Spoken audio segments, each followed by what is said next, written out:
We lost Jeff. Nope, I'm still here. Okay. We are going. Hello, I'm Amy Spowert, and I'm the President and CEO of the National Aviation Hall of Fame. And I'd like to welcome you all to this first in a series of webinars that are being brought to you by a collaboration between the National Aviation Hall of Fame and the National Aeronautic Association. Our missions intersect with the desire to recognize the best in aviation people and the most recognizable and important achievements in aerospace and aviation.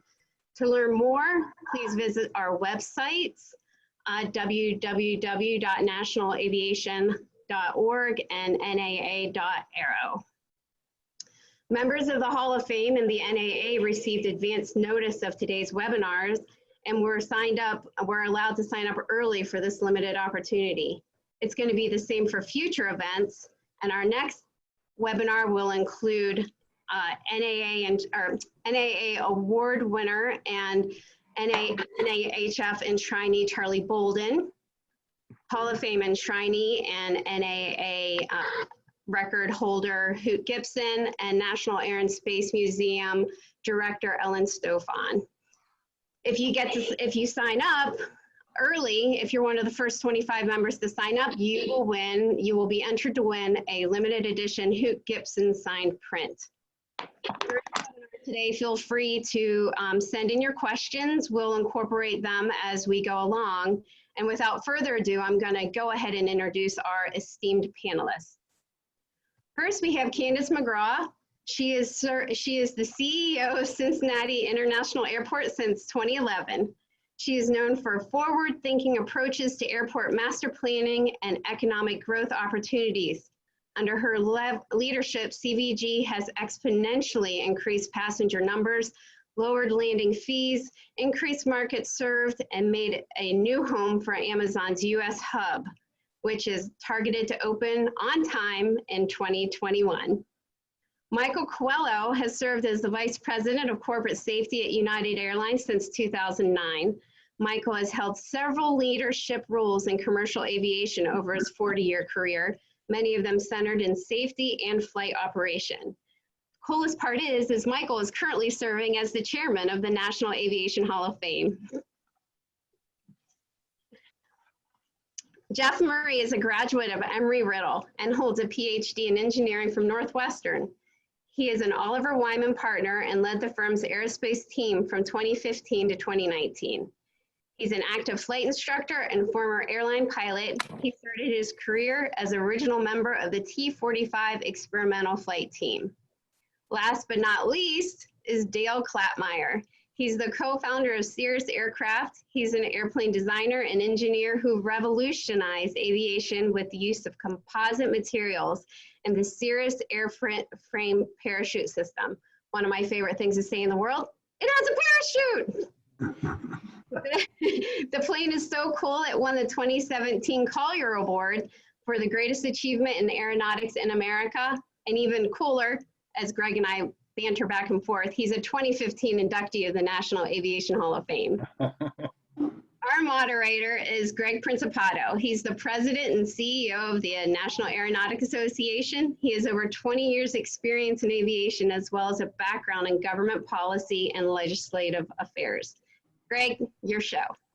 Thanks, Amy, and welcome to all of you to this first National Aeronautic Association National Aviation Hall of Fame joint webinar. Interesting, tough times for everyone, and we're delighted to be able to bring this to you. I think we're going to start with a poll question, if we're able to. There it is, and please, while you're thinking about your answer and answering it, I just want to say that the purpose of this webinar is not to talk a lot about the past, not talk much about the present. We're going to talk a little bit about the present so that we have some context for the rest of the discussion, but it's really to look at the future.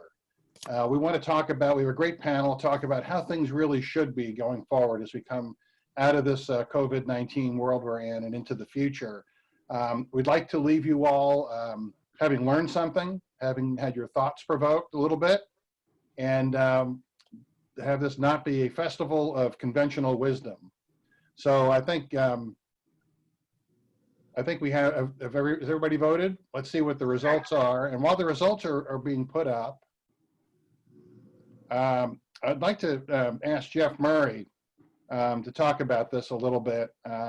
Oliver Wyman, I know, has done a lot of work on the question that the poll covered, and also I know, Jeff, you've looked a lot about where we are now, where we might be in the future. This is the small part of the webinar that talks a little bit about the present, so we can set the context going forward. Jeff? Thank you, Greg, and it's a pleasure to be part of the panel. Amy, maybe we can show some of the material so our viewers can benefit from some of the perspective and research that Oliver Wyman has been embarking on. And our focus during this challenging period has been to help airlines and manufacturers identify the quickest and frankly most profitable and thoughtful ways to get back into the market and to provide the airline and aviation travel services that all of us are so desperately looking forward to returning to.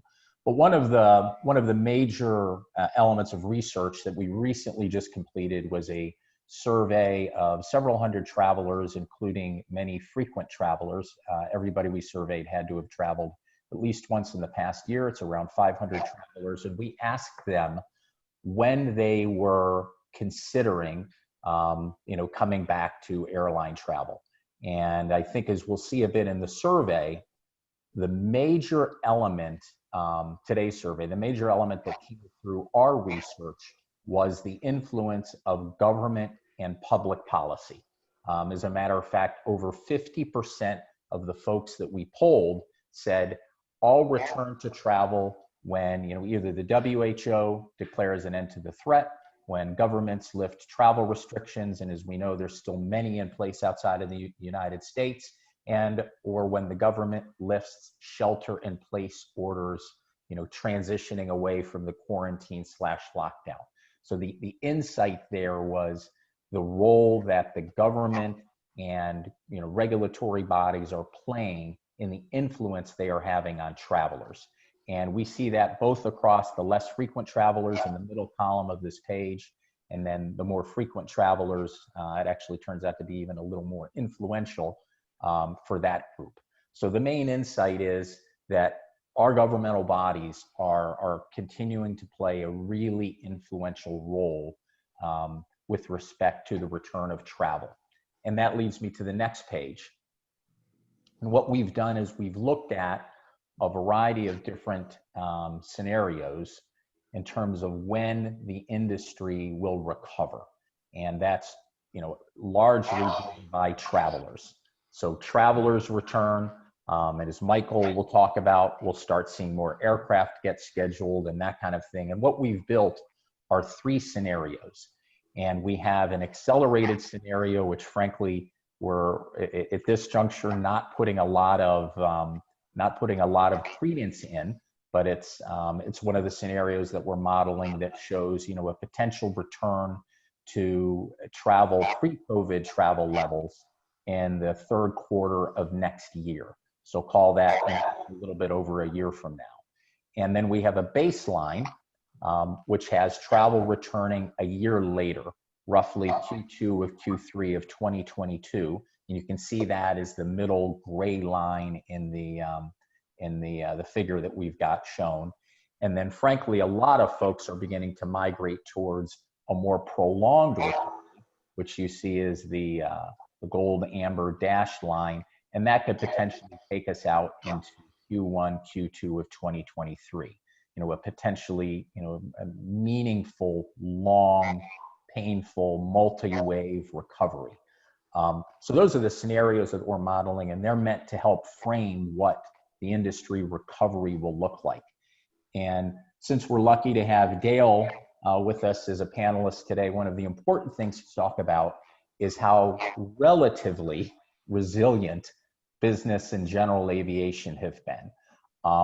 And as many of our viewers and today's participants know, after 9/11, business and general aviation actually benefited because people were anxious about going to a commercial airport, anxious about getting on a commercial aircraft and dealing with the at the time the intrinsic risks associated with that.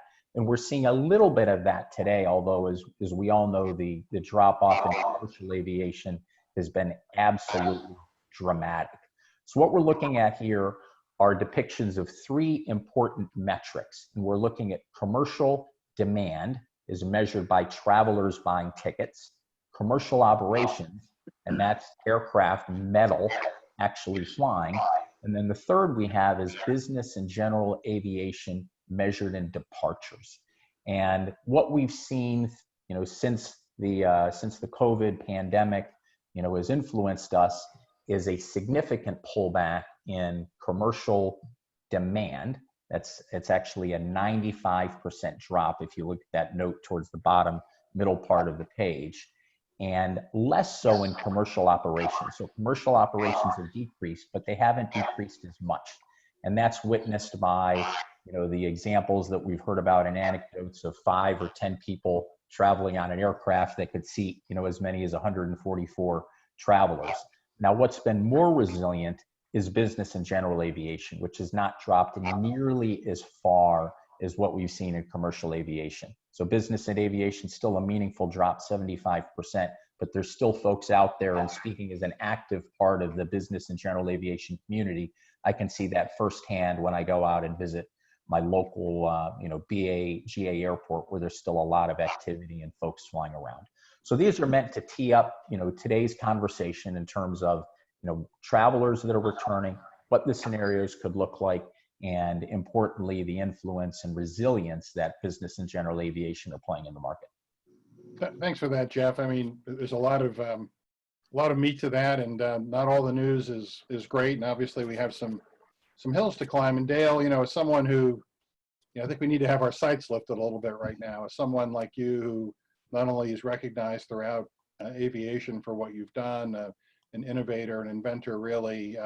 If you can talk a little bit about the kind of thinking that we need to bring to all this, and then once we do that, I think we have another poll question, and then we'll get really into we'll get down and dirty into the meat of a couple of issues. Yeah. So as we look at it, or certainly as I look at it, moving forward, and your numbers show out that general aviation and business aviation have suffered less. And I don't think they have suffered because people are afraid to be in their own airplane, or they don't believe they are, because your own airplane, if you're a general aviation pilot and airplane owner, your airplane and your car are one and the same. And we rarely travel out of town if we're not getting there by an airplane first. That's the lifestyle that a general aviation airplane brings.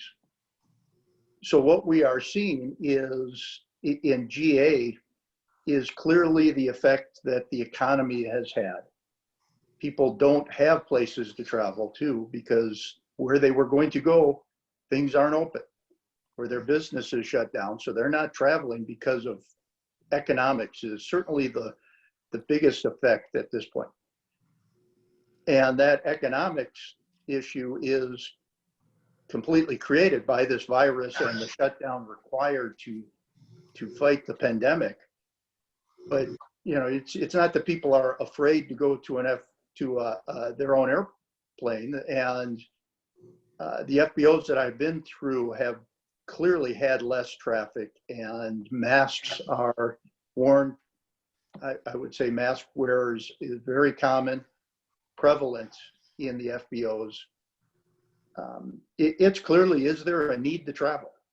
Is there some place to travel to? Is there a business opportunity to travel, or on a personal flight?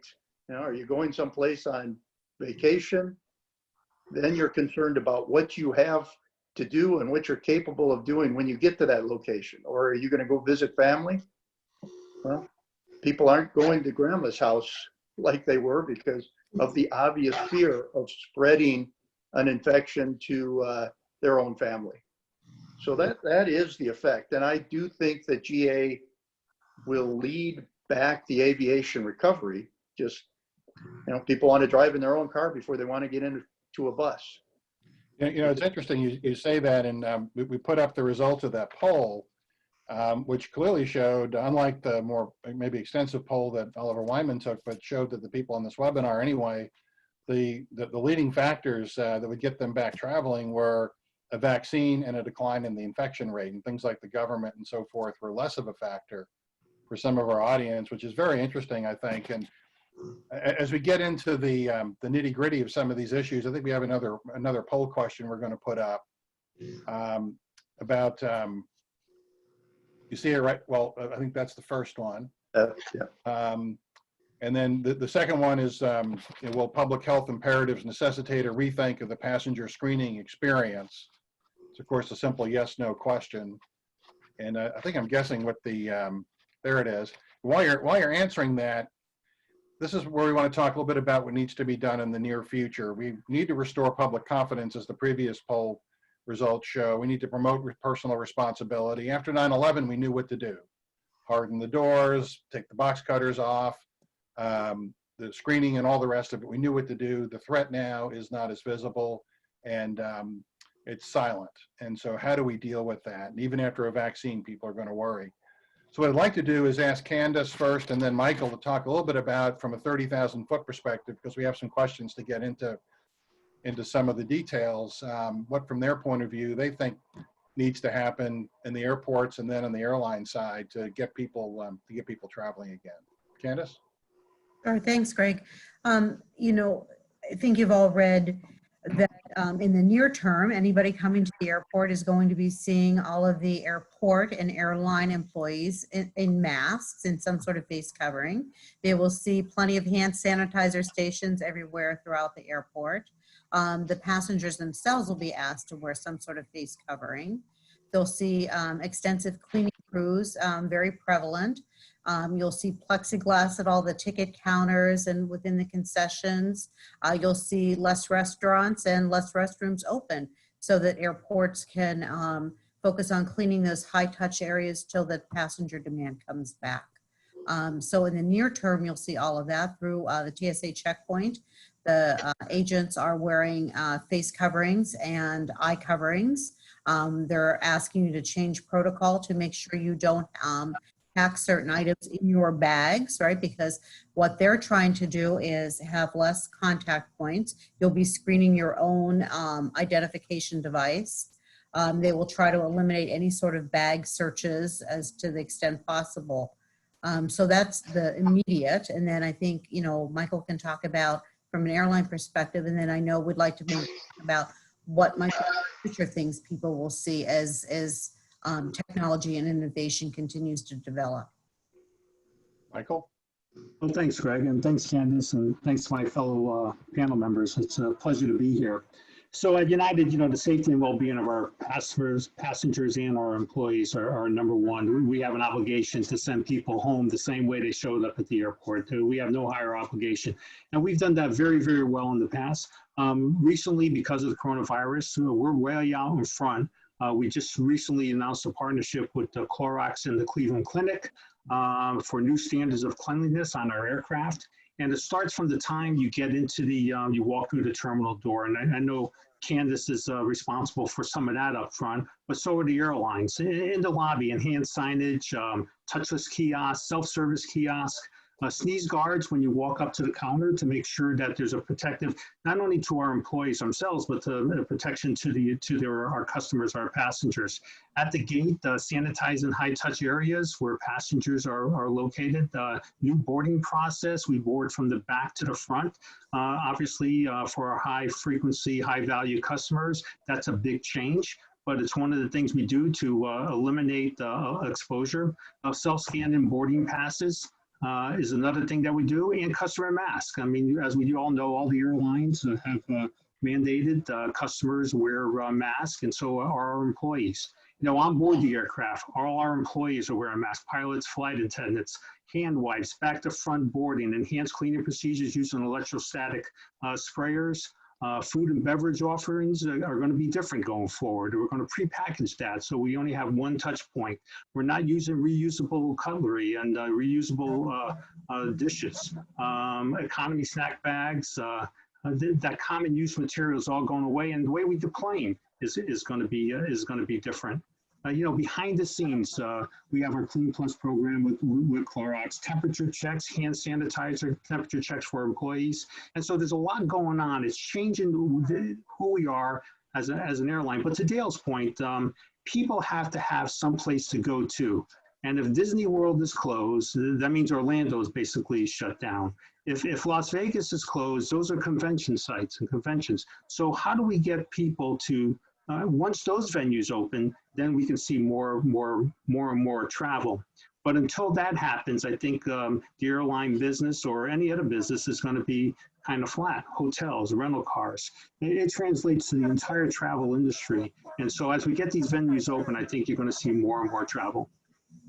Yeah, I think a lot of people are antsy in their house and want to get out. And places like you mentioned, Las Vegas and Orlando. And, maybe we can talk a little bit about that later, about whether that's the kind of travel that's going to lead the way out, or business travel is going to lead the way out. But I want to continue to focus on this whole public confidence issue, and that if people are not going to come out, and we saw from the results again of our survey that we took, plus the work that Oliver Wyman's done, that people want to see, oh, there you go, 99%. Oh, I don't know who the who the one person who said, I think that, I'm guessing the person who answered no just did it to be as my dad would have said, a smart aleck, but maybe a stronger word. But anyway, people are, after 9/11 so forth, people are used to the layers we have. Your shoes come off, the 311 bags, and the body scanners, and all that, and then obviously on the GA side, there's also things that have to be done.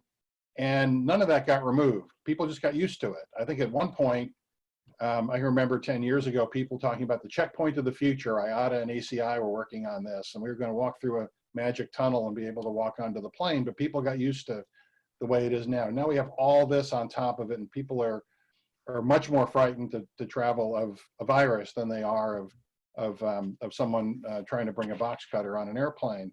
So talk a little bit about how these new health layers can be implemented and coordinated with the security layers. And just to get it started, maybe Candace, but all of you, please jump in.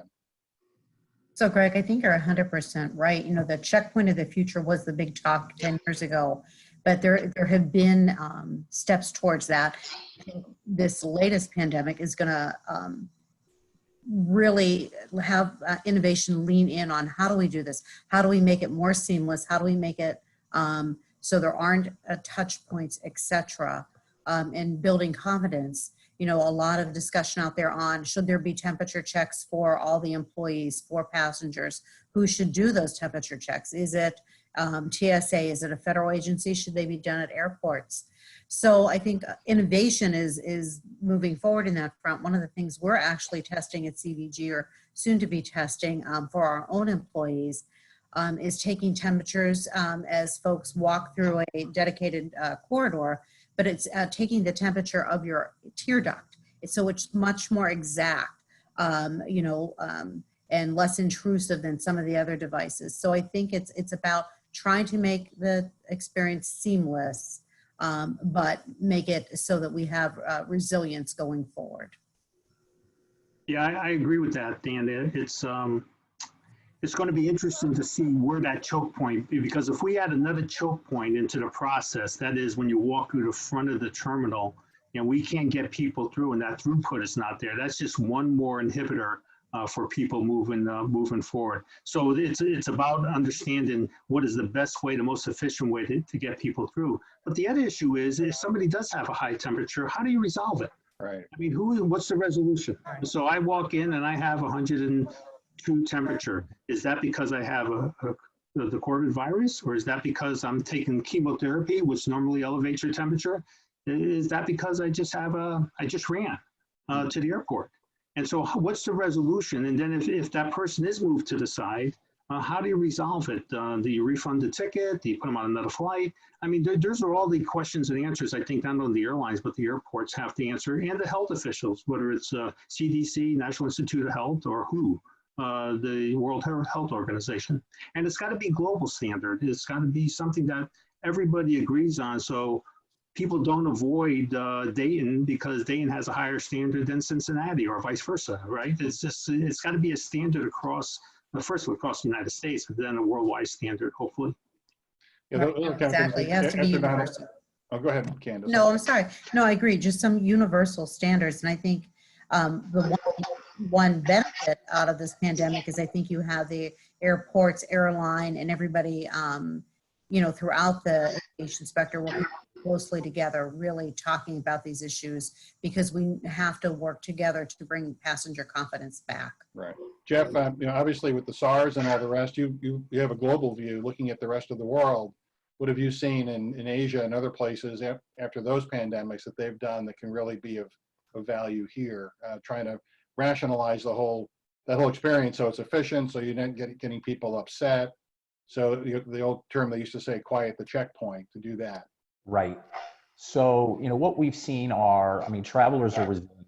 And frankly, even going back to 9/11, we saw that there were concerns that, the dramatic changes in the security protocols and, further X-ray and that kind of thing were really going to slow down and inhibit travelers. And while it did, it was for a very short period of time. And what we've looked at is our surveys are not only in the US, we shared US data earlier, but we're looking in particular at, traveler trends in, South Korea and in China and that kind of thing. And what we've seen is, I don't want to say rapid, but robust recovery of domestic travel. So in the case of Korea, the US is currently still 80–90%, reduction relative to pre-COVID. And in Korea right now, it's in the 50s. In China, it's in the 50s. So they've recovered. And, people are working through the protocols and that kind of thing. And as Michael said, there are going to be choke points. There's going to be, significant changes. But the way that this could come together, and Dale mentioned a great point, to travel, you need somewhere to travel to. So I need a meeting to go to, or I want to go to a sporting event. So those are going to return, as we've seen, slowly. Even in college sports, the University of Michigan is saying, we're not sure what the fall is going to look like. But if you look at Auburn University, they're like, we're ready to go. But you need a place to go. So as, call it, places to go start reemerging, what we expect to see are the protocols at the airport. Folks like Michael and Candace are going to start working together. And as folks slowly start coming back, those protocols will be defined. So by the time we get back to a meaningful travel volume, it frankly will be similar to 9/11, where it's, a reasonably well-oiled machine. And that's what we're expecting to see. And, global data largely outside of the US, importantly, is showing the return of the domestic traveler. Essentially, we're going to have to make some mistakes, a little trial and error along the way. Absolutely. Just as there were, not necessarily trials and errors, but, we learned a lot as we got going after 9/11. And the same thing will happen this time. Jeff, we had a question from our friend Robert at Centennial. Do we expect to see that the bump to go quicker or slower compared to 9/11? Will the recovery, how will that look timing wise? So the recovery is already much slower. And we're fully expecting to see that, that slow recovery. It is going to be, relative to 9/11, much slower. And given the protocols that we're introducing, that's obviously a benefit for the industry, but working through the mechanics of how those protocols are going to be defined and sequenced, which is another, major element of this. I think all of that is going to, frankly, the return of travel, the slow return of travel is going to benefit the definition of these protocols. Dale, can you talk a little bit about the consistency we're going to have to see? I think part of confidence is consistency. It's not only that you show up at a place and they know that the airline or the airport or the FBO or whoever it is has your best interest in heart, but they know what to expect when they get there. And we were talking offline. I flew on couple of your planes back in January, took off from a small hub airport, landed at a medium hub airport for fuel, and landed actually at Centennial at a large business airport, and then went from there to a non-hub airport. So very different kinds of experiences. So can you talk a little bit about in terms of the consistency issue and what you're looking for there? Yep. So in general aviation or business travel in small airplanes, all of these issues are more personal. You know, when you're in your own airplane, your personal hygienes and your cleanliness is your own issue. As Michael and Candace talked about some of the issues at the airport, you know, it's right. What do you do if somebody shows 102-degree fever? Well, if you're in your own airplane and you have your own 102-degree fever, you do what you want to do. It's like your own car. You will see at FBOs, and I still have traveled in general aviation airplanes these past couple of months.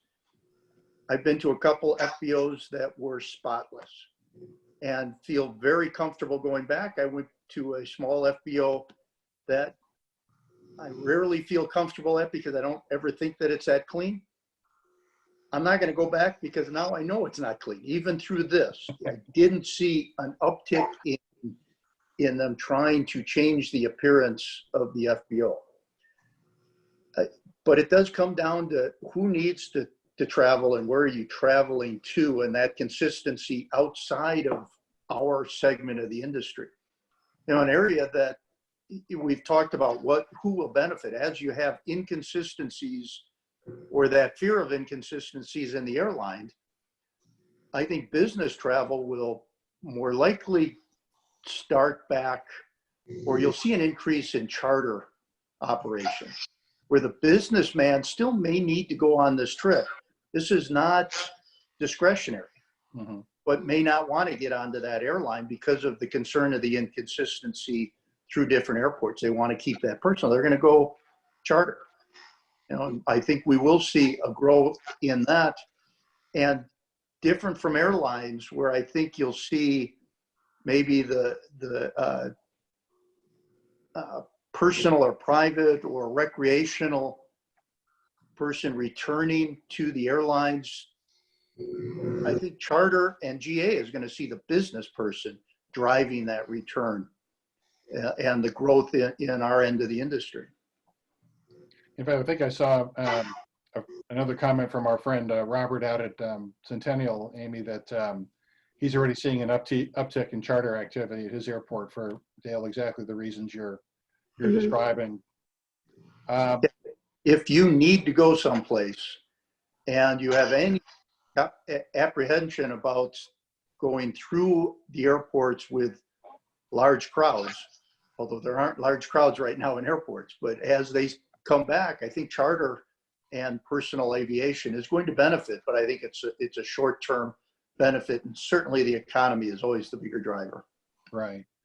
Let me ask a question about a number of you have expertise in security, and I think there's a relation here, the role of intelligence in security, right? If my friend who runs ACI Europe always says that if we don't find somebody's a threat until they actually show up at the airport, it's way too late. And most security threats are dealt with long before someone gets to the airport. Intel is a little harder to do here, but part of that is going to be being able to assure the people who are showing up, whether they're showing up to work, you know, in the front door, as Michael says, or the back door as passengers or employees, making sure that they're healthy. And, you know, a lot of that is going to be eventually a lot of proposals to collect personal information. It's not just, you know, what flight are you on or what's your passport number or something like that, which was controversial enough some years back, especially in Europe. But now it's going to be, you know, what's your temperature and what's your health history and that kind of thing. People have even talked about having little health passports on your phone. Can you all talk about the challenges that are presented by that? Really, all of you. Jeff, you want to get started? Sure, I'm happy to get started. So in terms of the protocols and the data gathering, I mean, this is going to be remarkably sensitive, and I think we all know that. And I think, as Dale mentioned, you know, we're expecting to see a return of the business traveler, and we've done research that actually shows that the return of business travelers in small groups, there'll be groups of 2 or 3, and those groups of 2 or 3 can lend themselves very well to you know, aircraft charter and that kind of thing, and that helps, you know, frankly, avoid some of those, you know, some of the sensitive security related elements. But I think going back to 9/11, there were similar concerns then that, you know, by the time somebody shows up at the airport, gets on the airplane, it's too late. And we've been very successful, you know, gathering data and folks through, you know, through TSA PreCheck and other programs, you know, demonstrating and a willingness to share data so that they can accelerate their, you know, experience through the airport. And, you know, I fully expect to see something like that from a health perspective moving forward that would facilitate my movement through the airport. Michael, you're a global airline. What do you think? Well, I think, I mean, we have the HIPAA laws and all the things that we have to deal with from that part of the discussion. But I think at one point, how much of this belongs to the passenger and their responsibility? I mean, Candace can have a front door kiosk where they walk through in Cincinnati and to do some screening. United Airlines could have some screening process for our employees if that's what it comes to, for our passengers if that's what it comes to be. But at one point, you've got to stop it, to Jeff's point, very early on. So don't even come to the airport if you're not feeling well, or there's a reason why you're not feeling well. Like I said earlier, there's other reasons other than COVID that you'll have a high temperature. So how much of that belongs to the actual passenger and their responsibility to their fellow passengers and the people they're integrating with and socializing with. So I really think it's a dual responsibility, and we're going to just try to find out where that lies with the airlines and the airports and the TSA and the CDC and the WHO, and how much that actually resides with the individual themselves. Candace? Yeah, no, 100% agree. I don't know how you have some sort of health screening in place that at a particular moment in time, you know, that you have, how would you have some sort of health passport, right, to say you're healthy at that moment?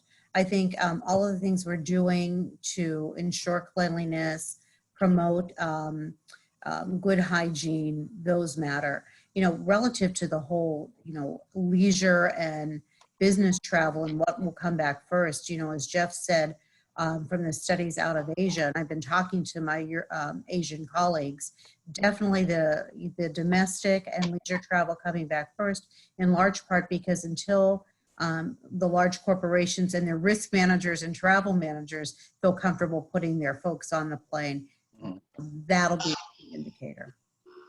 Yeah, I would say that things like this are great, that we're talking to each other, we can see each other face to face. And I've been to a lot of business meetings, as is Dale and Jeff and Greg, you two, and Candace, but there's nothing like that personal interaction. And a lot of business gets done on the breaks during these meetings. At night when you go out to dinner and you sit down and you build that personal relationship that you can't really build in a 1 hour Teams meeting or Zoom meeting. And so hopefully that's where this will all lead, that those personal interactions, you know, we say uniting the world at United, that people have a desire really to get together and to do it in the traditional way. Great that we're doing this, but it's certainly not a substitute. And I've been in business a long time. It's a little different doing a business over Zoom than it is face to face. You always tell people, you can tell what people are really thinking, what's really on their minds at the bars and the restaurants when they can talk about anything they want. That's right. Sports, the weather, or whatever, and you find out what's really on their minds. But I think the key is to ensure that however you travel, whatever that travel mode is, whether you're taking Metro from the suburbs to downtown Chicago, or whether you're getting on a United airplane, is to ensure that that person feels comfortable stepping on that airplane. And I would tell you, we United, it's amazing. All the stuff that we're doing to ensure that those airplanes are immaculate and pristine is above and beyond anything I've ever seen in my time. Especially, you know, an airplane that carries 150 up to 300 people. That you go out and you totally clean it with virucides and the deep cleaning. It's really amazing is what's going on. Yeah, I know Dale has something he wants to say. I want to let him jump in, and then we're going to go to another poll question, which is set up nicely by your comment and which will help set up the rest of the conversation. Dale? Yeah, no, I was going to bring up the point of, you know, how much of this that we're going through is society changing. You know, the cleanliness that you see in restaurants, although not many restaurants are open, but any place that you can actually get out and greet the public has certainly changed. And that's probably for the better. And as we do these Zoom meetings, we're able to do this. If we had to all get into the same room, this would be very difficult to do. Mhm. And I think that will now be around for a long, long time. And I actually see it as a benefit to travel because it gives you the ability to meet, greet, open up more conversations. But they always come down to, at least in the past, a handshake. Maybe it won't be a handshake in the future, but it will be an in-person meeting, gathering. You know, that's where business will still get done. Right. Well, we're going to put up another poll question here, which is going to lead into a discussion on the regulatory approach that maybe we'll take. And then I still want to have time at the end to talk a little bit about some further future issues. But Greg, do you want the flying question or the cleanliness question? let's put the cleanliness question up first. Okay. And that really sets up a question about, you know, so who should set the consistency of cleaning standards, industry, government, or international coordination? And, you know, this really gets down to, you know, who's going to be the regulator of this? Things are moving fast. You know, after 9/11, we ended up with a whole new federal bureaucracy, and all that took a couple of years. We tried to figure it out on the fly, and airports and airlines tried to figure it out on the fly. So who is going to regulate this? Obviously, in the near term, it really is going to be on the airlines, airports, the FBOs, the individual travelers. But how does this stuff, how does the stuff get regulated? And what gets regulated? Is it how many particles per million, you know, something, you know, works to take off? Is it throughput? You know, obviously on the security side, part of the regulation is we want to get a certain number of people through a checkpoint at a certain time. Looks like most of the people, international coordination gets a plurality, and I think, Jeff, you would agree that that's critical. I think you all would. Well, I think so. I mean, I chime in. I mean, Yeah, Dale please. made an important point earlier around FBOs, and as a general aviation pilot, I mean, we're voting with our feet. So, you know, you see an FBO that was, you know, not particularly well kept a year ago. It's one of the ones that you're going to avoid today, and we're going to take some of that same behavior in the commercial aviation space. We're going to be voting with our feet. And I think we're going to see different regulatory bodies around the world take different approaches to, you know, dealing with travelers, and people are going to vote with their feet. We're going to see certain countries who are going to be more successful than others. Their travel volumes are going to go up, and, you know, we fully expect other regulatory bodies to adopt those approaches. So, you know, I would say, you know, I'm certainly not expecting to see somebody come up with a standard. I'm expecting to see different regions come up with different approaches, and, you know, folks are going to vote with their feet. You're going to see travelers returning. You're going to see people providing, you know, perspectives on data and other personal health information that historically wouldn't have been shared that I'm now willing to share. I mean, one of the almost silly parallels that's used is to travel to some, you know, international countries, you need to have, you know, 20 different vaccines. To travel to some other countries, you don't need a single vaccine. So, you know, there are certain behaviors that, while not all of us are exposed to them, you know, vaccines to get into different countries, some of those protocols and those behaviors are going to make their way into a more mainstream regular traveler environment. But I think Dale hit the nail on the head when he was talking about FBOs. We're going to make our own observations. We're going to say, this looks like a successful approach, this one isn't, and it's going to lead to volume, and volume is going to lead to travelers, which is going to lead to income, which is going to lead to money. So, Candace, Yeah, I would say that regulation steps in when a mature industry like airlines do not self-regulate themselves. And we don't compete on safety. We compete on price, we compete on service, we compete on, you know, travel ribbon, who flies nonstop, but we never compete on safety. And I've been doing this a long time with my colleagues. When we talk, there's no paint on the side of the airplanes. And so I think that when you come forward, whether it's international, domestic, that once there's a standard, that we adhere to that standard, And I think we're mature enough to be able to do that ourselves without being regulated. It's only when we fail to do what we need to do is when the regulator steps in. Candace? Yeah, no, I agree with Michael 100%. You know, amongst the airport industry, we're all banded together the same as the airlines have, right? What are the best standards? Are the best practices? How can we share with one another to avoid, you know, overburdensome regulation or regulation for the sake of regulation that might not necessarily be meaningful? So I think conversations amongst the airports have been great, same as with airlines. And I know I talk really frequently with the airlines about this, how we can have coordination. So I think it will be a industry will step forward, do it well, and hopefully, you know, regulations will follow that will be meaningful and be useful in the discussion.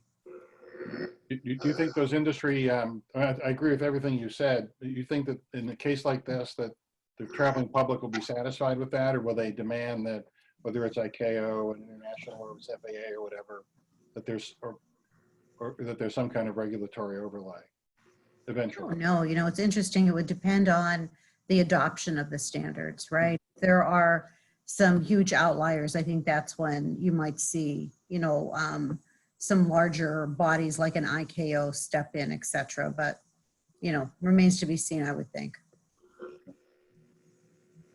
I think we have one last poll question. The time has flown by.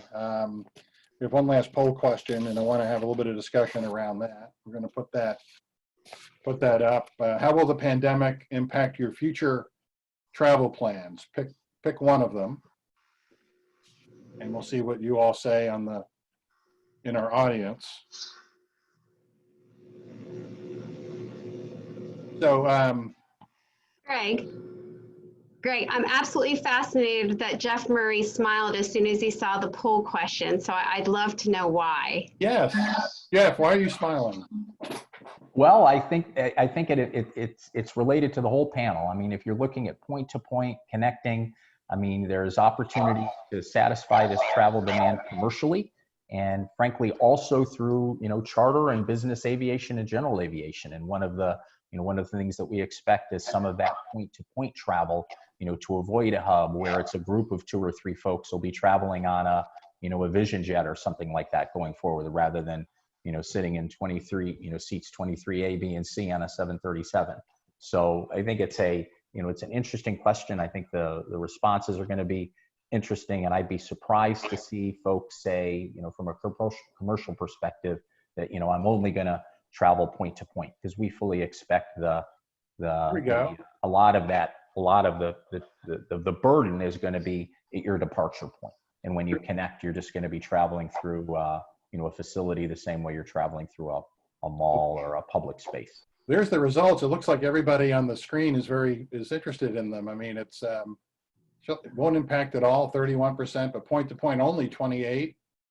Connecting hubs, okay, 22. We have a large hub carrier on this panel, and unlikely to travel at all, 1 out of 5, basically. Hey, Greg, I have a question actually for Michael based on these results. Yeah.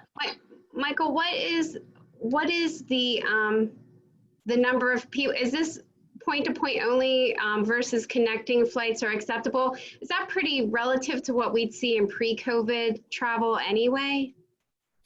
No, we have a large hub and spoke system. So we collect groups of people from all different demographics, I mean cities, and we bring them into a central hub, and then we switch airplanes and they all fly out. Point-to-point travel in the airline business is very difficult unless it's a high demand route. You have to take 6 people from this city, 10 from this city, bring them all together, and everybody travels to Chicago through the hub, and then go on to the next connecting point. So hub to hub is very important for the airline business. Yeah. Yeah. I mean, a lot of smaller cities, mid-sized cities are going to lose a lot of service if that's the way people react. Candace, you're Well, and I think it's, you know, it's an economic issue as well, right, for the airlines. You know, they're going to have to wait till the passenger volumes come back before they can start getting out to the spokes from that hub, right? So I think it will be the hub system will become even more important, particularly for the large carriers. right? Due to economics, not necessarily health concerns. Oh, absolutely. I mean, we're expecting to see, air travel has grown, exponentially, since 9/11, and we're expecting some of the recovery to frankly be enabled by hub and spoke. So, some of the travel that we saw that was emerging that was point to point with narrow bodies and that kind of thing, driven by the volume of traffic through the hubs, that's returning to that is a ways off. But we fully expect the return of travel to be driven by the hub and spoke network. Full stop. Yeah, and I think as I look at these results and think about the question, if you take out the pure economic effect of people's livelihoods being changed because of the pandemic, this is something that I think if we asked this question in March, it probably would have been 90% not travel at all. In April, maybe it's 60%. Now it's 20%. It'll be interesting in July. The pandemic will still be, this infection will still be around, but we are beginning to get used to it. We're getting comfortable with our own personal responsibility to protect ourselves. And we are changing how we look at doing things now compared to what we thought 2 months ago. But I think, we're not going to see life as normal. Well, we may not see life normal ever again. Things have changed. But until there's a vaccine and this virus is gone, different people are going to have different effects, but we're going to see this question will change over time.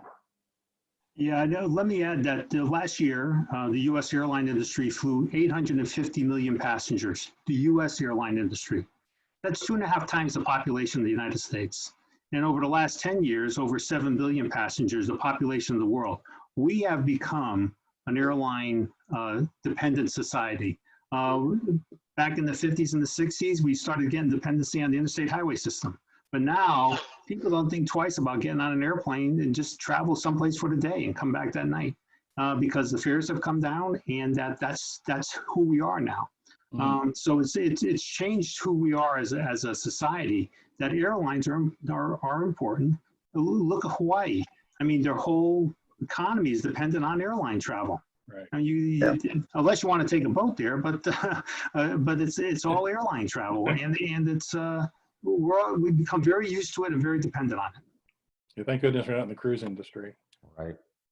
So, Michael, I have a couple more. We only have a few more minutes left. I have 2 more questions I really want to get to for sure. We had a broader conversation the other day. Right now, travelers are traveling at a very low level, like 5% or 10% of what it was a year ago at most. If we go to 20%, which is still way off, that's doubling or tripling what we're doing now. How are airlines and airports dealing with that, ready to deal with that? It might seem like a small absolute number, but it's a large percentage number. And Jeff, I'm sure we started to see a little bit of that in other parts of the world too. And maybe you can talk about that, but maybe Michael, then Candace, then Jeff can talk about that. Yeah, it's a very difficult problem for us because the wind down is fairly easy. Everybody just stops flying. Okay, now you have all these assets and all this production that's pent up that you're not just producing. It's like having people in the factory but they're not making anything. And so how do we size the organization going forward? But it's very difficult to do because in September, we don't know if it's going to be 50%, 70%, or 20%. And so how do you keep the entire airline industry, international, domestic, ready for the expansion, yet control your costs enough so you don't go out of business while you're waiting for the return to return to the business, if you will, because it's all about the fares and the cash flow. I mean, Dale would probably have the same problem up there in his factories in Ceres, and maybe the same thing with Candace. I mean, how do you keep all those concessions open at the Cincinnati airport if nobody's there? But if you shut them all down and board them all up, when the people come back, what do you do? It's a tough question. So I'll turn it over to my colleagues.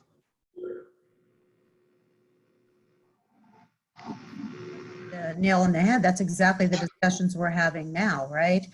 So we've configured our security checkpoint to allow proper distancing, both on the side, each of your side, plus in front of you, and we could maybe meter through 200 people through our checkpoint, right? So do we start going to a system where you register to go through the checkpoint? You know, you have a allocated time to show up to go through. The concessions, most of our concessions closed during this pandemic. We're in discussions with them now of what is the passenger volume of when they should start opening up, and what is even that process. So all issues that we're working through. And so while I would love to see the terminal full again, this gradual increase will work to all of our benefit, I think, as Jeff pointed out, right? So we can do it well, we can do it safely and thoughtfully. So I think we only have about 3 more minutes left or something like that. I do want to get in one question about cargo, because it really is a good news.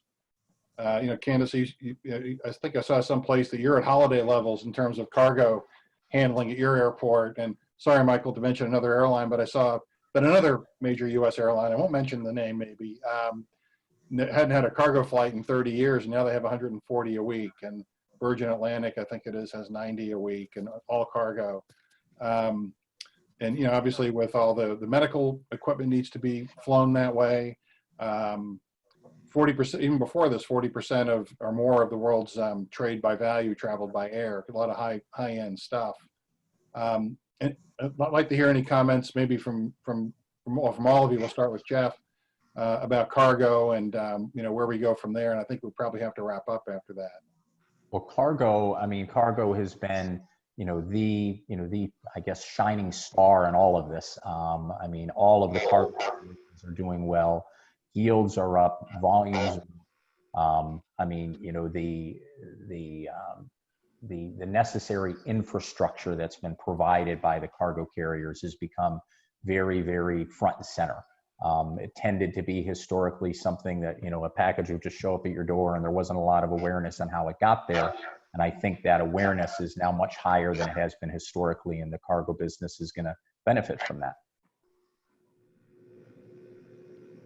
And Dale, I know that Cirrus did a lot of work in making PPE equipment using their factory during some of the downtime, and I think it's another good news story as well. Usually at times like this, aviation really shines, I think. It does, and especially in times like this, when it is difficult to travel and people don't want to get together, there's still people that have to. Mm-hmm. And maybe a little bit of a shout out to all the people that still had to work through this, especially at the worst times. The greatest fear that we all had was, the end of March. That's when this hit big here in the States, and we were all afraid to go to the grocery store. And there were still a lot of people that worked every day at those, and those people that took care of us. And Cirrus, along with so many businesses, did step up. We had thousands of N95 masks, specifically in our finishing department. And we immediately donated all of those to the local hospital, and then went into production of masks and shields and pressurized masks for those that are at most at risk. And it's maybe a bit of the resilience of the economy out there. People are going to figure out how to make something work, even in the worst of times. We're going to, business is going to push through. We're going to come up with solutions, and things will get better. Can I just say that Dale, as always, as a National Aviation Hall of Fame enshrinee, is incredibly humble. Cirrus was responsible for over 28,000 face shields, donated over 1,500 man hours, transported tens of thousands of PPE supplies in Minnesota and area hospitals. I mean, the impact was massive for such a small company. So I just had to throw that on there because Cirrus made a huge impact. Well, it looks like it's 2 o'clock. It looks like we've come to the end. There's so many more things I wanted to talk about. I want to probably turn it over to Amy to close us up, but I didn't want to go without mentioning, Michael, you mentioned it before, your partnership with Clorox and the Cleveland Clinic, and Amy, or Candace, the work you're doing on the temperature checks and all that kind of thing. And I think all of you, Jeff, thank you for the context you've given us and the experience and the view, the global view. I think this has been a really wonderful panel, and I think all of you really stepped up nicely to move the industry forward. Amy, do you want to close us out? Well, thank you all very much for taking part. It's an exciting partnership between the Hall of Fame and the NAA, launching a membership program together, and this is the first of a series of webinars that Greg and I will be doing together. We just appreciate you all taking part, and thank you very much for this, really positive and forward thinking approach, as opposed to the doom and gloom that we're all in now. So, I can't thank you enough for taking part. Thanks to all the panelists. Thanks to everybody who tuned in. Stay safe. Yeah, thank you. You Thank you too. very much. Bye-bye. Thank you.